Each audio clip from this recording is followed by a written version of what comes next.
But yeah, these are the ones that I actually use. Winsor & Newton Artist series.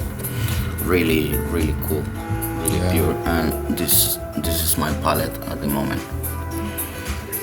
Warms and cold. So that's basically how everything is done.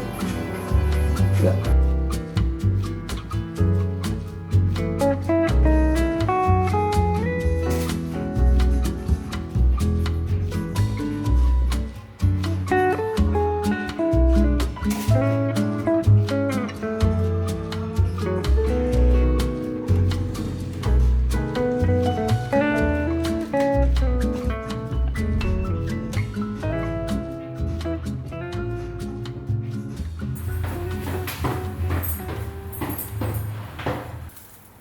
Go to the beach.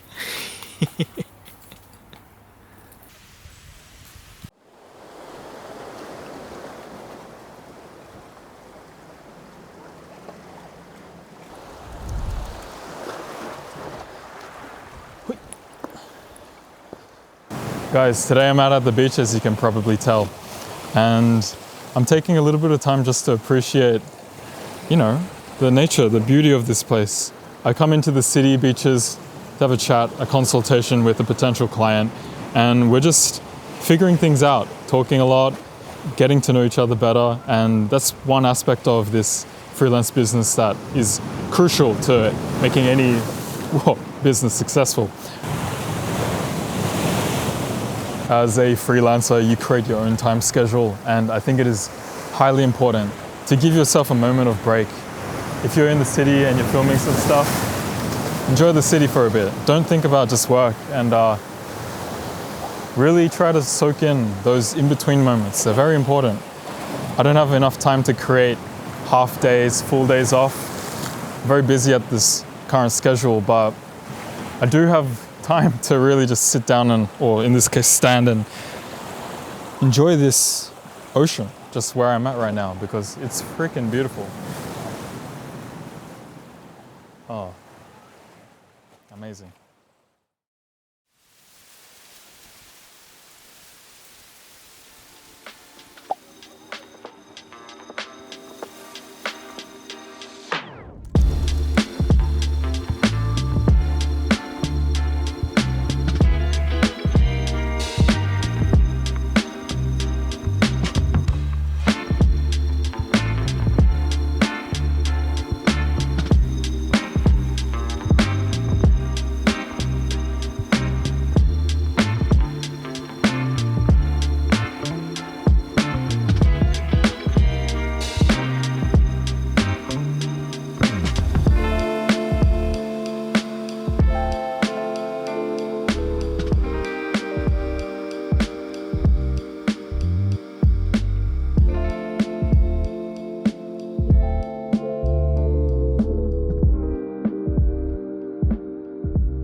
Unbox this camera here. This is the Sony FX3 and I've used it for a couple of different shoots throughout the week, which you probably saw if you made it to this point in the video. So I've got some thoughts about this camera and let's talk about it.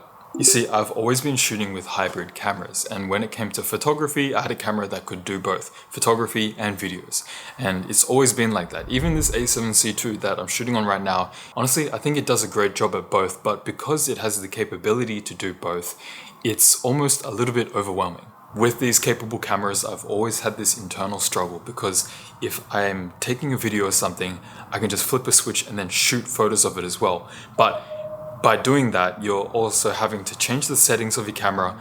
You might have to change the lens of your camera and just the overall equipment.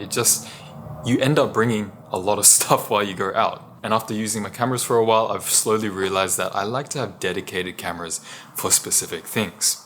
For instance, this right here, you may know what this camera is. This is the Mamiya RZ67, and this, I think, is the best photo taking machine ever created. It's a film camera, it doesn't take videos obviously, it just takes photos, but it does a really good job with that. From what I've experienced with cameras like this is just that they're really cool and they inspire me to actually use them and to create things. I genuinely think that this FX3 is the same deal. It is a video taking camera. It is made to take videos. Of course, this actually does take stills as well, but they're not that great. But as a video first camera, this inspires me to want to shoot things and to actually create stuff. And that's the whole point, right? This camera cost me 6,000 Australian dollars, so it is not a cheap camera. And I got it because, well, firstly, it is a good business expense for me. Secondly, as a professional, this is going to allow me to just have more versatility with my shooting. Now that I have an A cam and a second B cam, I'm also just going to have a variety of shots. This is going to let me shoot interviews with 2 different angles. I'm going to have a backup camera if I'm just doing solo shooting. And as surface level as this sounds, having the FX3 name as part of your gear might actually help you land jobs. Now, even though this camera did cost quite a bit, I think it's already paying itself off. Over the last week shooting these couple of jobs that I've had, it's just been a much smoother experience. Now, even though I've been glazing this camera a little bit, it's not going to be replacing my A7C II. This camera right here, I honestly think it is perfect for YouTube.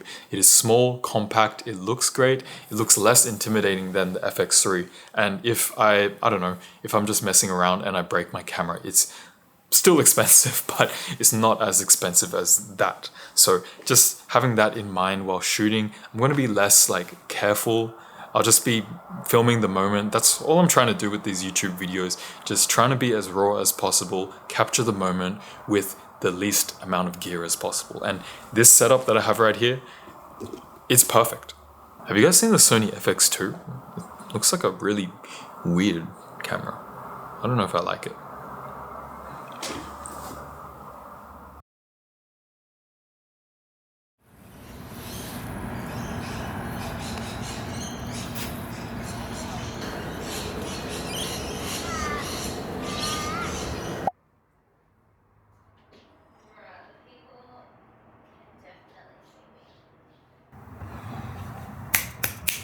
Okay, this week I'm taking a little bit of time just to get ahead of schedule when it comes to posting on Instagram.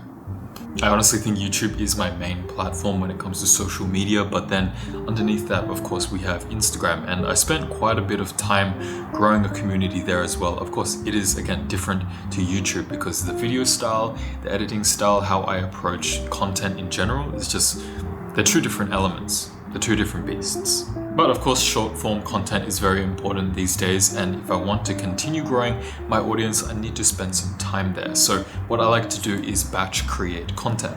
If you guys are trying to grow on Instagram and you're not already doing this, I think this is a very smart way to approach content creation. It is coming up with ideas in batch, filming them in batch, and then editing them in batch.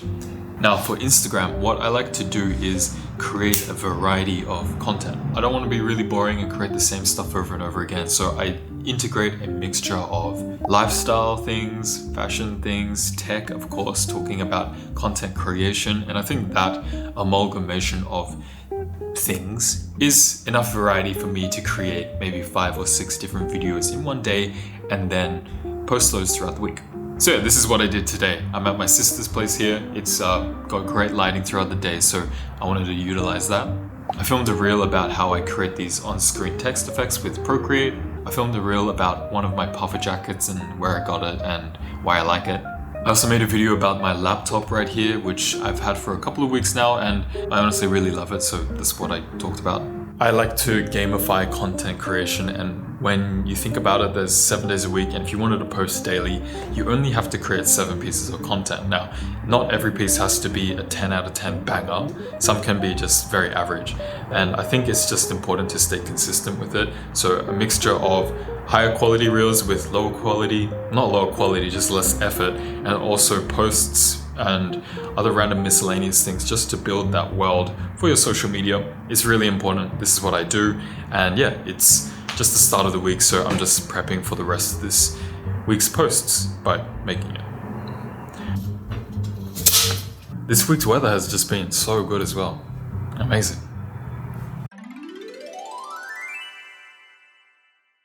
Alright, boom. Alright, so my mum, she came back from Japan last week and she brought so much. So we're gonna eat it. This is my sister. Wait, what should we eat? You can see the structure of it on the back. There's like a biscuit with the chocolate around it. 止まらない。美味しさが止まらない。Your yumminess doesn't stop. So my mom actually gave me a packet of this when she came home the other week, and she's like, oh, it's actually all like melted and reformed together. And it happened again with this one. So it's like one big brick of chocolate. This is elite. This is you'll get cancelled for this. In this situation, I'll give it a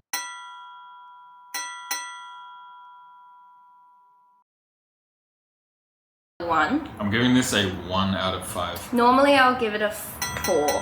No, yeah. I've never seen anyone vacuum a table, bro.